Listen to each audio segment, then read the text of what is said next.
Fuel filter cleaning. Fuel filters are mainly divided into two categories: primary and secondary.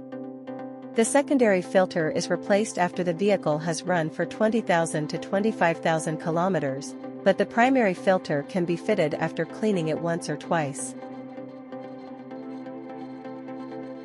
There are the following methods to clean the fuel filter. 1. Before dismantling the filter, thoroughly clean the filter body and cover. 2. Remove the filter cover by loosening the center bolt of the filter body. 3. Remove the filter element from the body. 4. Install the cleaning plug on the filter element. 5. Put the filter element along with the plug in the diesel tray and clean it.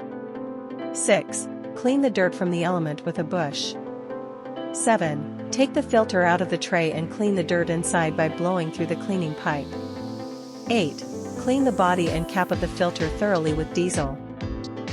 9. Now fit the fuel filter back.